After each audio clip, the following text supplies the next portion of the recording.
From the Library of Congress in Washington, D.C.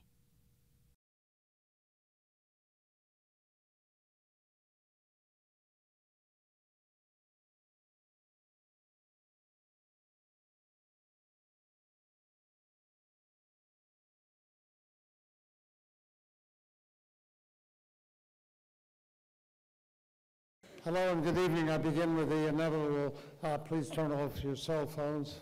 We have an extraordinary evening awaiting for us. We appreciate that. And it's my pleasure on behalf of the entire Library of Congress to welcome you here this evening as the librarian. This spring, as we began searching for the 19th Poet Laureate Consultant in Poetry at the Library of Congress, created, as you know, by the Congress itself to name a Poet Laureate of the United States.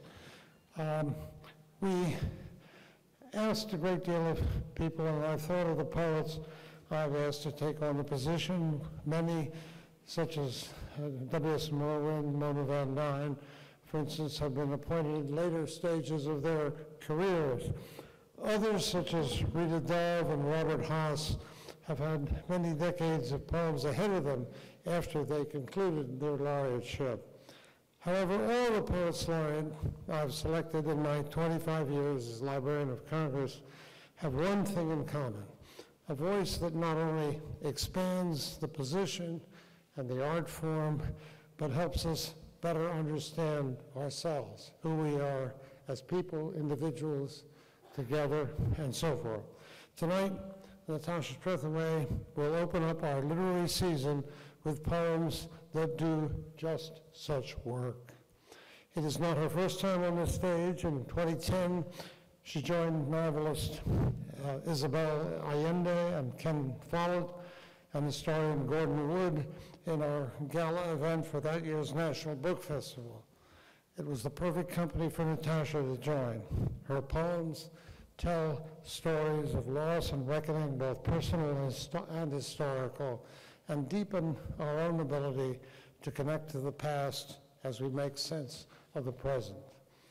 Like our immediately previous Poet Laureate, Philip Levine, also chosen in the later years of his productive career, Natasha elevates voices that have been often forgotten in the narrative of our country.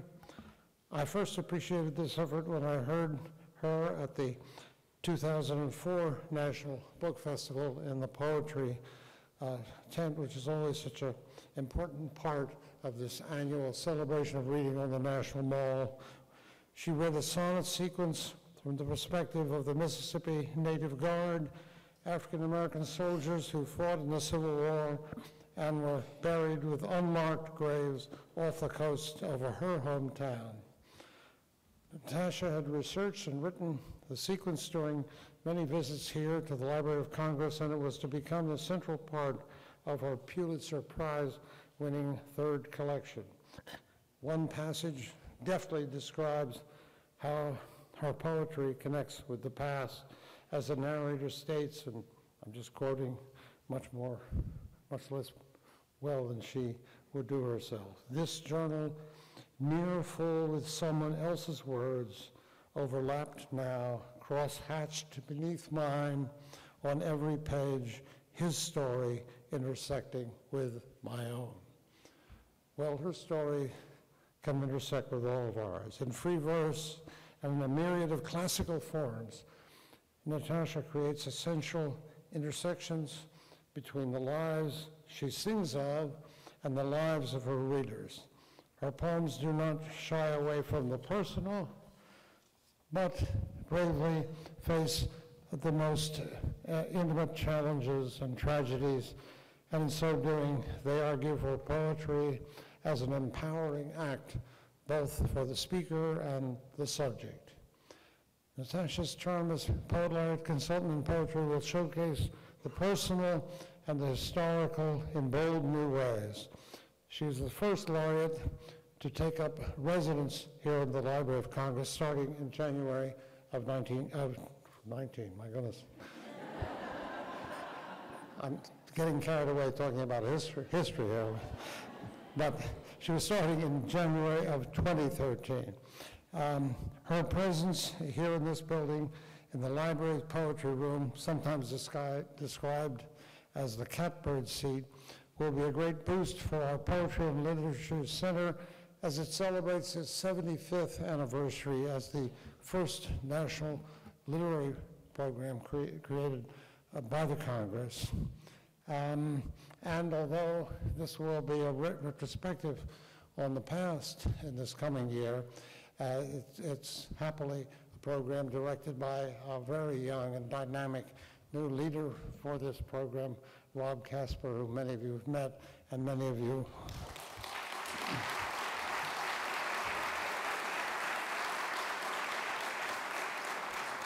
So we're looking to an ever-expanding future for this magnificent art form, and it has so many wonderful voices in our country and throughout the world. But at the same time, we'll be looking to the future, and he will be our esteemed leader. Now, Natasha will be the first laureate who will actually serve concurrently as a state poet laureate for her home state of Mississippi entirely on an independent channel, also named her the Poet Laureate. It's a testament to the importance of the laureateship as established by the Congress and implemented here at the library, and of poetry in general in America, that 40 of the 50 states, as well as the District of Columbia, have appointed poets laureate of their own. We know that Natasha Trethewey will stand as an example to her fellow poets as she joins the great ranks of those who have served as the library's consultants in poetry and Poets Laureate. She helps us champion the art's enduring meaning and its ever-widening and deepening meaning for all of us in times when we all look for the poetic voices that can lift us up in the world we live in. Ladies and gentlemen, please join me in welcoming the Poet Laureate of the United States, Natasha Trethewey.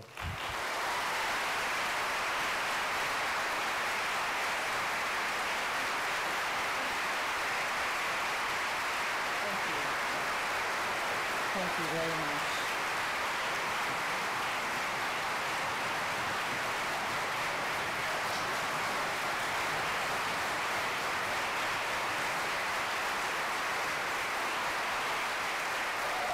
Thank you. Thank you. Thank you so much. I feel so honored, and I'd like to say that what you just did honors poetry more than it honors me. So thank you so much.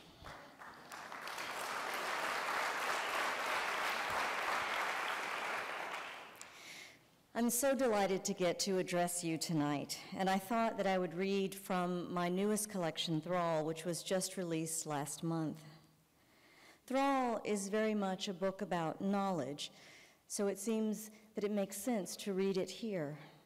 But it's also about the ongoing presence of the past and a meditation on the difficult history of ideas about race across time and space. In it, I examine notions of inherent difference, notions that are manifest in larger public discourses and even in smaller, intimate relations within families. By considering historical figures, photographs, and paintings from the 17th and 18th centuries, religious imagery on altarpieces and in narratives dating back to the 13th century, I try to make sense of our shared history, what we've all inherited from the past, as well as my personal history with my Black mother and white father, a story that is quintessentially American. This has been the most difficult book yet for me to write, but I was reminded this morning in an email by another poet what we have always known, that poetry, whether we are writing it or reading it, helps us to realize the better angels of our nature. And as my father, Eric Trethewey, has said, a generous thought is the idea of justice taking root.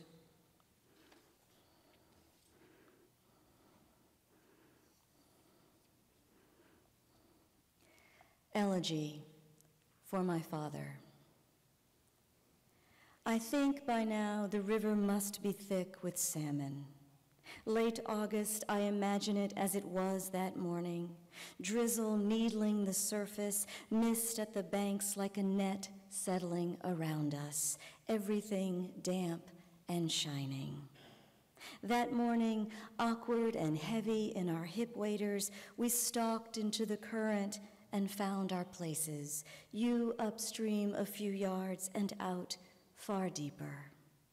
You must remember how the river seeped in over your boots and you grew heavier with that defeat. All day I kept turning to watch you, how first you mimed our guide's casting, then cast your invisible line, slicing the sky between us. And later, rod in hand, how you tried again and again to find that perfect arc, flight of an insect skimming the river's surface.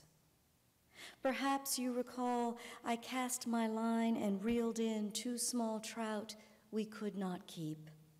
Because I had to release them, I confess, I thought about the past, working the hooks loose, the fish writhing in my hands, each one slipping away before I could let go. I can tell you now that I tried to take it all in, record it for an elegy I'd write one day when the time came. Your daughter, I was that ruthless. What does it matter if I tell you I learned to be? You kept casting your line, and when it did not come back empty, it was tangled with mine. Some nights, dreaming, I step again into the small boat that carried us out and watch the bank receding, my back to where I know we are headed.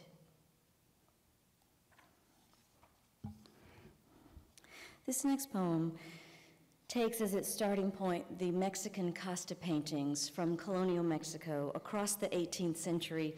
These were paintings that represented the mixed blood unions that were taking place in the colony. They began always with the white Spaniard father and were done in series of 16 with all of the different blood mixtures and the various taxonomies created to name the mixed blood children. The paintings always had both parents and then the offspring, as well as those taxonomies right on the painting. If you were born a mixed blood in colonial Mexico, your name was recorded in the book of castas. One of the things that interested me about these paintings, before I realized I was looking at images of my own family and was compelled by them because of that, was the idea in colonial Mexico that indigenous blood over a few generations could be purified to whiteness, but that the taint of African blood was irreversible. This is after a series by Juan Rodriguez Suarez, circa 1715. Taxonomy. 1. De Español y de India produce mestizo. The canvas is a leaden sky behind them, heavy with words, gold letters inscribing an equation of blood. This plus this equals this, as if a contract with nature or a museum label, ethnographic, precise. See how the father's hand beneath its crown of lace curls around his daughter's head. She's nearly fair as he is, calidad, see it in the brooch at her collar, the lace framing her face. An infant, she is borne over the servant's left shoulder, bound to him by a sling, the plain blue cloth knotted at his throat.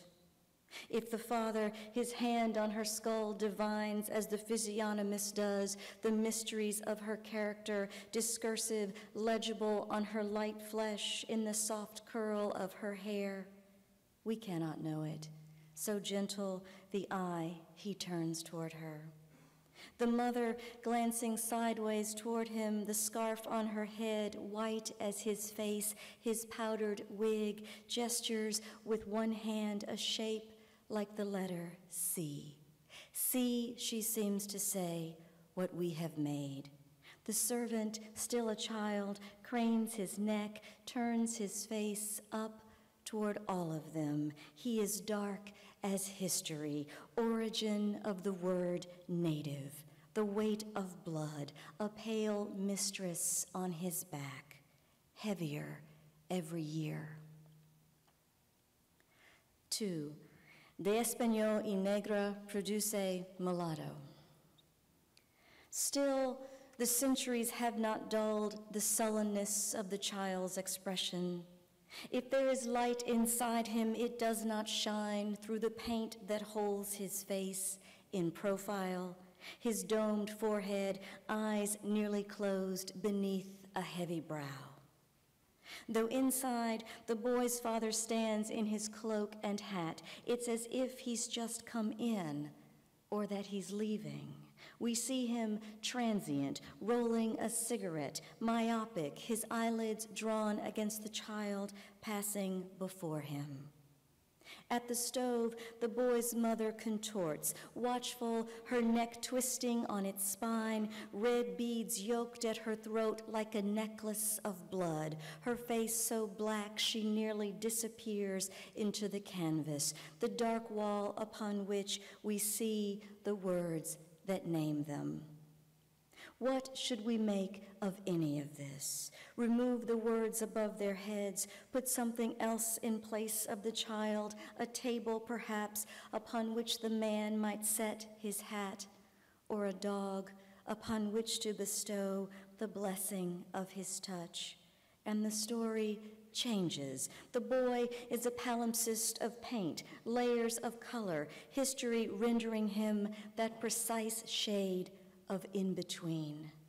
Before this, he was nothing, blank canvas, before image or word, before a last brushstroke fixed him in his place. 3. De Español y Mestiza produce castiza. How not to see in this gesture the mind of the colony? In the mother's arms, the child hinged at her womb, dark cradle of mixed blood, call it Mexico, turns toward the father, reaching to him as if back to Spain, to the promise of blood alchemy, 3 easy steps to purity. From a Spaniard and an Indian, a mestizo. From a mestizo and a Spaniard, a castizo. From a castizo and a Spaniard, a Spaniard. We see her here, 1 generation away, nearly slipping her mother's careful grip. 4. The Book of Castas. Call it the Catalog of Mixed Bloods, or the Book of Not Spaniard, not white, but mulatto returning backwards, or hold yourself in midair, and the Morisca, the Lobo, the Chino, Sambo, Albino, and the No te entiendo, the I don't understand you. Guidebook to the colony, record of each crossed birth, it is the typology of taint, of stain, blemish, sullying spot, that which can be purified, that which cannot, Canaan's black fate. How like a dirty joke it seems. What do you call that space between the dark geographies of sex? Call it the taint, as in it taint one and it taint the other. Illicit and yet naming still what is between. Between her parents, the child, mulatto returning backwards, cannot slip their hold. The triptych their bodies make, in paint, in blood, her name, written down in the book of castas, all her kind, in thrall to a word.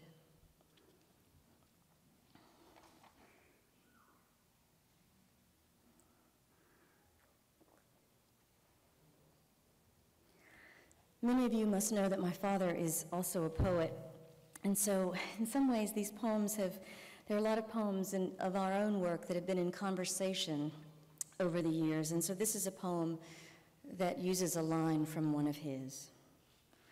It has an epigraph that reads, "After a chalk drawing by J.H. Hasselhorst, 1864. Knowledge. Whoever she was, she comes to us like this, lips parted, long hair spilling from the table like water from a pitcher, nipples drawn out for inspection. Perhaps to foreshadow the object she'll become, a skeleton on a pedestal, a row of skulls on a shelf. To make a study of the ideal female body, 4 men gather around her. She is young and beautiful and drowned, a Venus de Medici risen from the sea, sleeping. As if we could mistake this work for sacrilege, the artist entombs her body in a pyramid of light, a temple of science over which the anatomist presides. In the service of beauty, to know it, he lifts a flap of skin beneath her breast as one might draw back a sheet. We will not see his step-by-step parsing, a translation, Mary or Catherine or Elizabeth, to corpus, areola, vulva. In his hands, instruments of the empirical, scalpel, pincers, cold as the room must be cold, all the men in coats trimmed in velvet or fur, soft as the down of her pubis. Now one man is smoking. Another tilts his head to get a better look. Yet another, at the head of the table, peers down as if enthralled, his fist on a stack of books. In the drawing, this is only the first cut, a delicate wounding, and yet how easily the anatomist's blade opens a place in me, like a curtain drawn upon a room in which each learned man is my father. And I hear again his words. I study my crossbreed child. Misnomer and taxonomy, the language of zoology. Here he is all of them, the preoccupied man, an artist, collector of experience, the skeptic angling his head, his thoughts tilting toward what I cannot know, the marshaller of knowledge, knuckling down a stack of books, even the dissector, his scalpel in hand like a pen poised above me, aimed straight for my heart.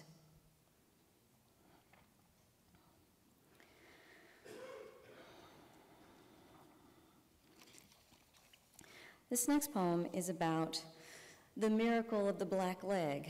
And the miracle of the black leg is the myth of the miraculous transplant performed by physician saints Cosmas and Damien, involving a black donor and white recipients, in narratives dating back to the 12th century and pictorial representations dating back to the mid-14th century. These representations appear, for example, in a Scottish poem, in Greek narratives, and in paintings and altarpieces in several countries, including Spain, Italy, Germany, Austria, Belgium, Switzerland, France, and Portugal. A few of these paintings have made their way here and are in a few museums around the United States. Miracle of the Black Leg. 1. Always the dark body hewn asunder. Always one man is healed, his sick limb replaced, placed in the other man's grave, the white leg buried beside the corpse or attached as if it were always there. If not for the dark appendage, you might miss the story beneath this story, what remains each time the myth changes. How, in one version, the doctors harvest the leg from a man 4 days dead in his tomb at the church of a martyr. Or, in another, desecrate a body fresh in the graveyard at St. Peter in chains. There was buried just today an Ethiopian. Even now, it stays with us. When we mean to uncover the truth, we dig, say, unearth. 2.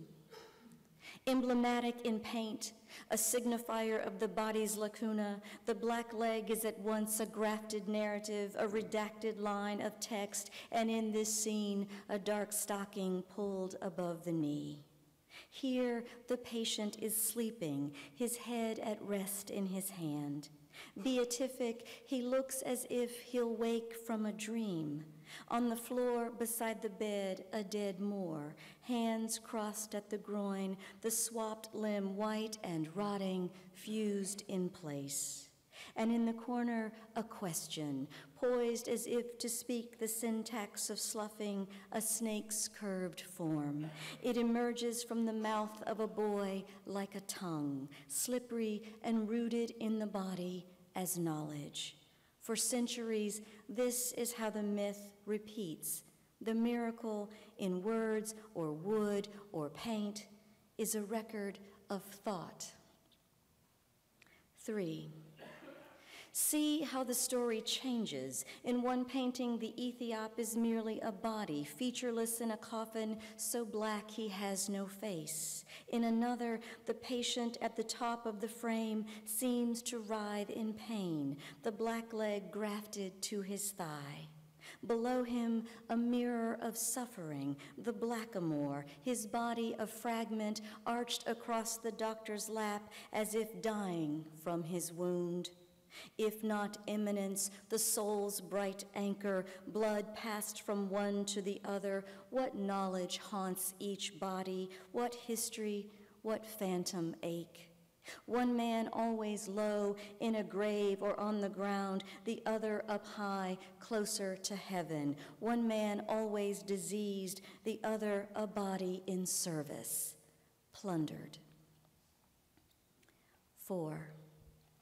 Both men are alive in Violdo's carving. In twinned relief, they hold the same posture, the same pained face, each man reaching to touch his left leg.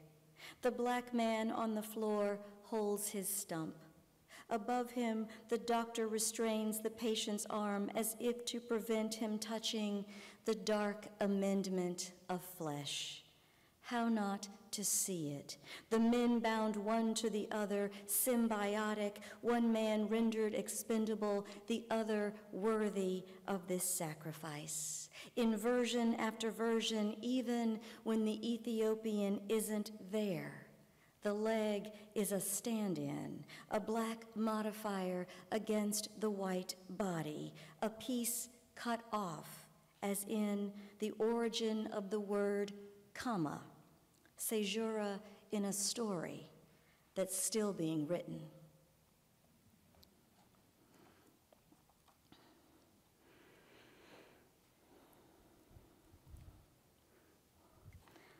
This is after a photograph from The Americans by Robert Frank. Help, 1968.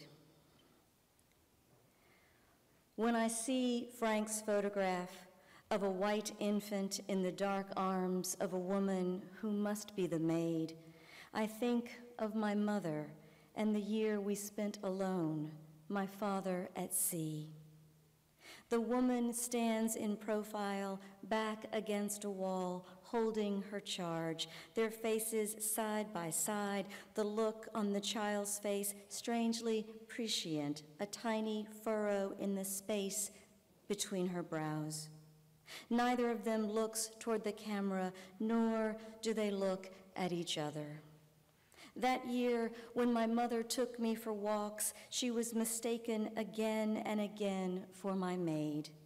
Years later, she told me she'd say I was her daughter, and each time strangers would stare in disbelief, then empty the change from their pockets.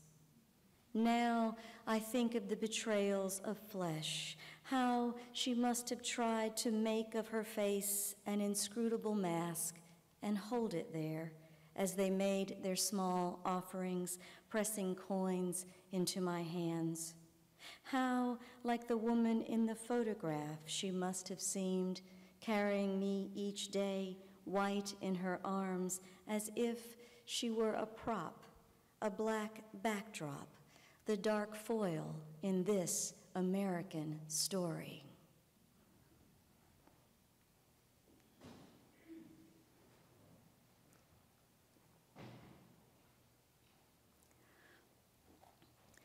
Mano Prieta.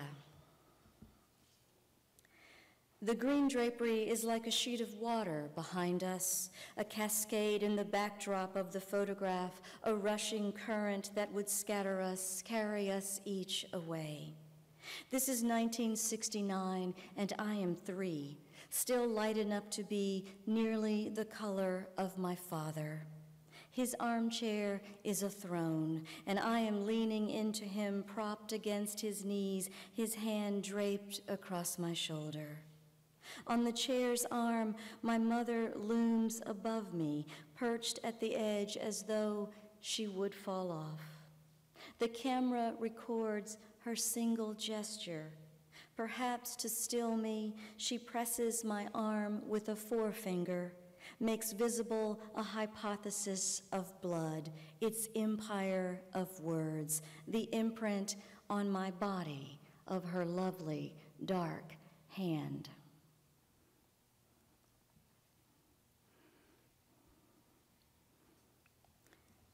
This is another poem about a Costa painting. The epigraph reads, After de Albina y Español nace torna atrás. From albino and Spaniard, a return backwards is born. Anonymous, circa 1785 to 1790. Torna atrás. The unknown artist has rendered the father a painter, and so we see him at his work, painting a portrait of his wife, their dark child watching nearby, a servant grinding colors in the corner. The woman poses just beyond his canvas and cannot see her likeness, her less than mirror image coming to life beneath his hand. He has rendered her homely, so unlike the woman we see in this scene, dressed in the late century fashion, a chicador, mark of beauty in the shape of a crescent moon affixed to her temple. If I say his painting is unfinished, that he has yet to make her beautiful, to match the elegant sweep of her hair, the graceful tilt of her head, has yet to adorn her dress with lace and trim, it is only one way to see it. You might see instead that the artist, perhaps to show his own skill, has made the father a dilettante, incapable of capturing his wife's beauty, or that he cannot see it, his mind's eye reducing her to what he's made, as if to reveal the illusion immanent in her flesh. If you consider the centuries' mythology of the body, that a dark spot marked the genitals of anyone with African blood, you might see how the black moon on her white face recalls it, the rosita she passes to her child, marking him torna atrás. If I tell you such words were born in the Enlightenment's hallowed rooms, that the wages of empire is myopia, you might see the father's vision as desire embodied in paint. This rendering of his wife, born of need to see himself as architect of truth, benevolent patriarch, father of uplift, ordering his domain. And you might see why, to understand my father, I look again and again at this painting, how it is that a man could love and so diminish what he loves.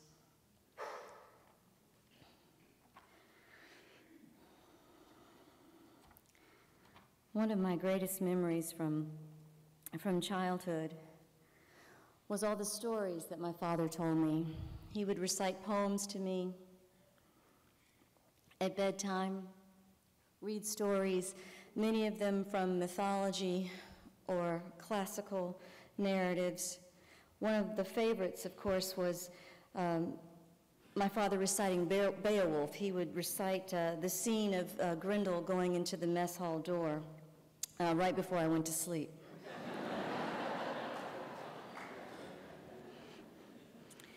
Mythology. 1. Nostos.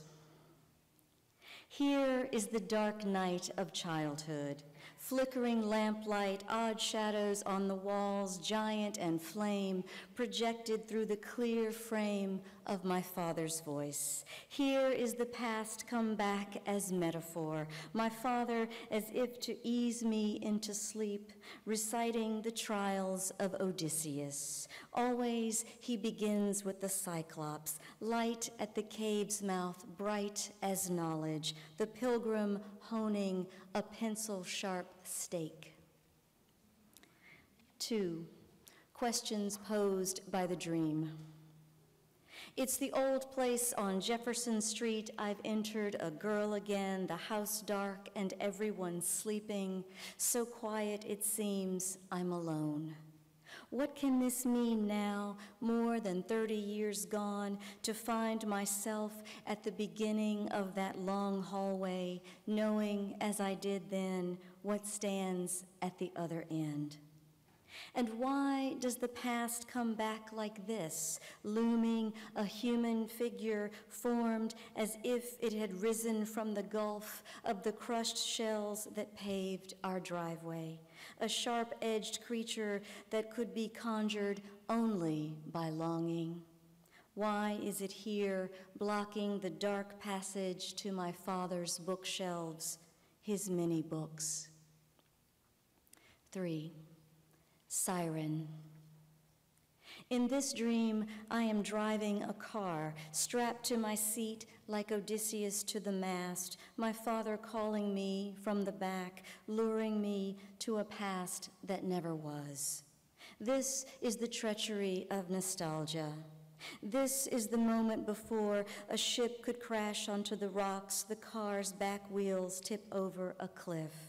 Steering, I must be the crew, my ears deaf to the sound of my father's voice. I must be the captive listener, cleaving to his words. I must be singing this song to myself.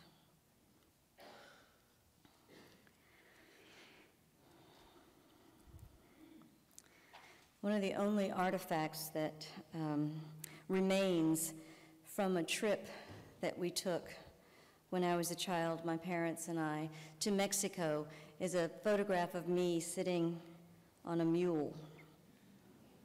There's a little irony in that, too. I'm not going to say what it is, but you know. Calling, Mexico, 1969. Why not make a fiction of the mind's fictions? I want to say it begins like this: the trip, a pilgrimage, my mother kneeling at the altar of the Black Virgin, enthralled, light streaming in a window, the sun at her back, holy water in a bowl she must have touched. What's left is palimpsest, one memory bleeding into another, overwriting it. How else to explain what remains? The sound of water in a basin I know is white, the sun behind her, light streaming in her face as if she were already dead, blurred as it will become.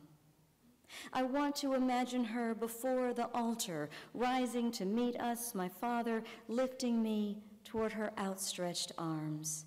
What else to make of the mind's slick confabulations? What comes back is the sun's dazzle on a pool's surface, light filtered through water closing over my head. My mother, her body between me and the high sun, a corona of light around her face.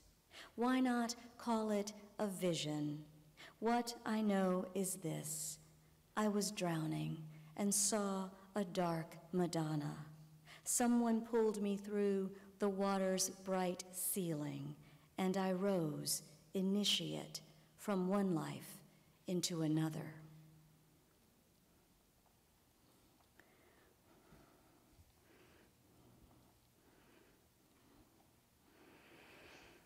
Some of you may know the symbol, the fouled anchor, that means hardship, that's worn on the arms of sailors in the Canadian Navy, officers, I think, in the Canadian Navy. Fouled. From the next room, I hear my father's voice. A groan at first, a sound so sad I think he must be reliving a catalog of all the things lost, all the dead come back to stand ringside, the glorious body of his youth, a light heavyweight, fight ready and glistening, that beauty I see now in pictures. Looking into the room, I half imagine I'll find him shadowboxing the dark, arms and legs twitching as a dog runs in sleep. Tonight, I've had to help him into bed, stumbling up the stairs, his arm a weight on my shoulders, so heavy it nearly brought us down. Now, his distress cracks open the night. He is calling my name. I could wake him, tell him it's only a dream, that I am here. Here is the threshold I do not cross. A sliver of light through the doorway finds his tattoo, the anchor on his forearm, tangled in its chain.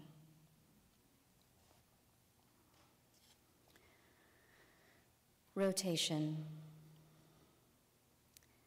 Like the moon that night, my father, a distant body, white and luminous. How small I was back then, looking up as if from dark earth. Distant, his body white and luminous, my father stood in the doorway. Looking up as if from dark earth, I saw him outlined in a scrim of light. My father stood in the doorway as if to watch over me as I dreamed. When I saw him outlined a scrim of light, he was already waning, turning to go. Once he watched over me as I dreamed, how small I was. Back then, he was already turning to go, waning like the moon that night, my father. I'm going to finish up now with two poems. About 20 or 25 years ago, my father took me for the first time to Monticello. And last year, when I was trying to finish this book, I knew that if I could take him back there, if we could go there again together, I could finish it. I could write a poem that perhaps, I hoped, would bring things all together. One of the things that we noticed that was different on this last trip was that now that Thomas Jefferson fathered some of Sally Hemings' children is part of the foundation's official position. And so it's one of the first things that the docent mentioned to us when we walked into the house, which had not been part of the narrative so many years ago. Enlightenment.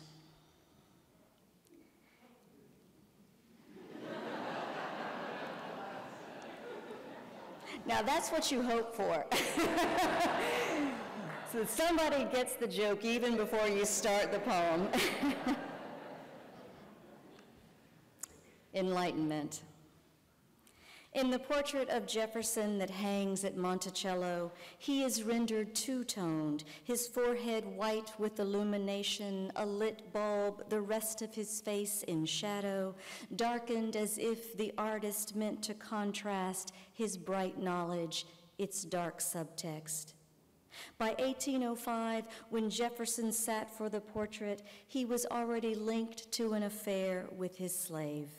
Against a backdrop blue and ethereal, a wash of paint that seems to hold him in relief, Jefferson gazes out across the centuries, his lips fixed as if he's just uttered some final word. The first time I saw the painting, I listened as my father explained the contradictions, how Jefferson hated slavery, though out of necessity, my father said, had to own slaves, that his moral philosophy meant he could not have fathered those children, would have been impossible, my father said.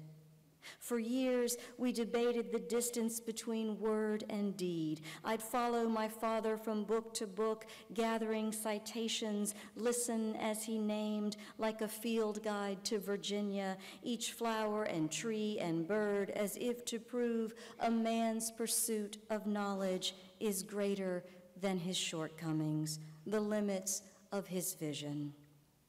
I did not know then the subtext of our story, that my father could imagine Jefferson's words made flesh in my flesh, the improvement of the blacks in body and mind in the first instance of their mixture with the whites, or that my father could believe he'd made me better.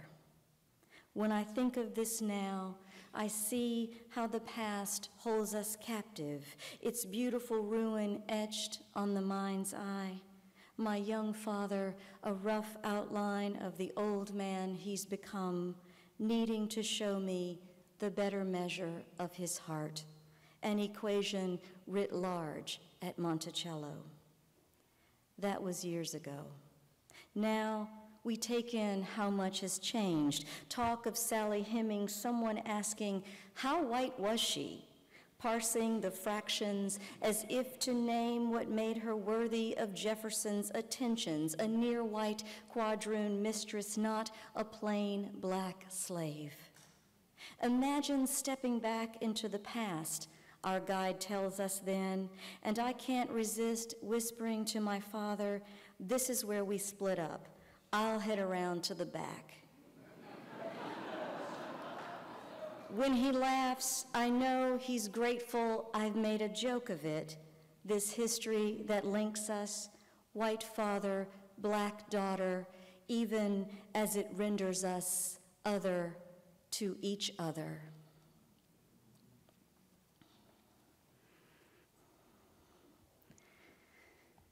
Illumination.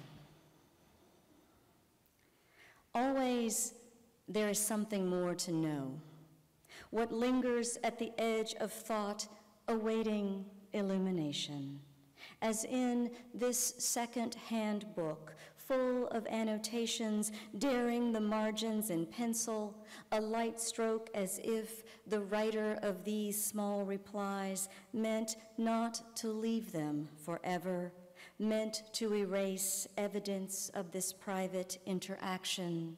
Here, a passage underlined, there, a single star on the page, as in a night sky, cloud-swept and hazy, where only the brightest appears, a tiny spark.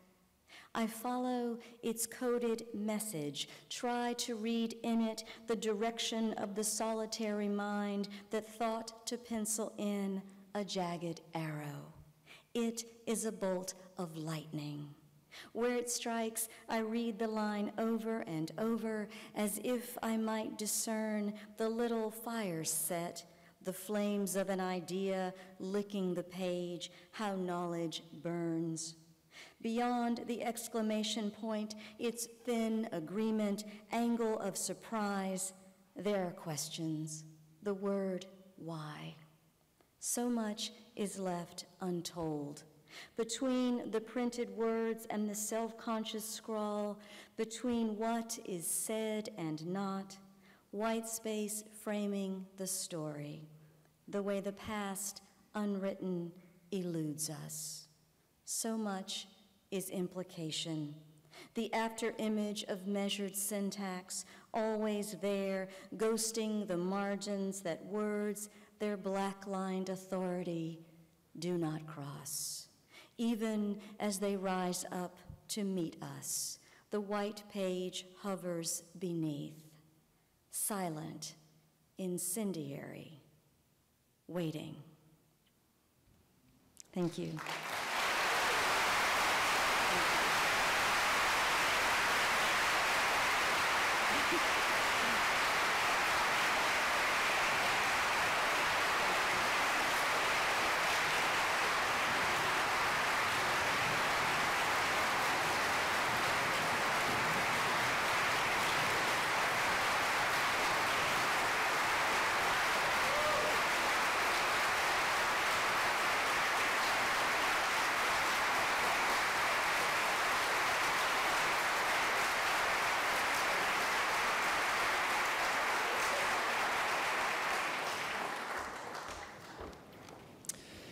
Thank you to our 19th Poet Laureate consultant in poetry for a stunning and powerful kickoff to the Poetry and Literature Center's reading season.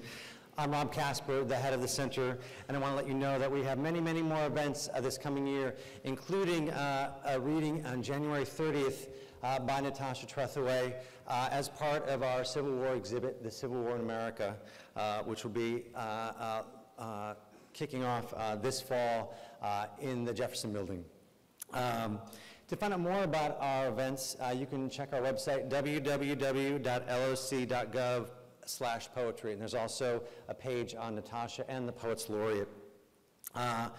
Tonight, we hope you will join us for a reception and a book signing in the Great Hall, which is just out the door and up the stairs. Ms. Trethewey will be happy to sign your books, and we do have books for sale, but we ask that you limit yourself to 3 copies so that the line can move in an orderly fashion. We've also implemented a new policy. We have Post-it notes and pens, and if you would like your books dedicated, please get a Post-it note and a pen from one of our assistants, and just put the name that you'd like Natasha to dedicate the book to on the page you'd like it to be dedicated to, so she can open it up and sign. Thanks again to our new Poet Laureate. We could not be prouder of her and of the laureateship and of poetry on this great evening. And thank you so much for coming out. We hope to see you again very, very soon. Take care.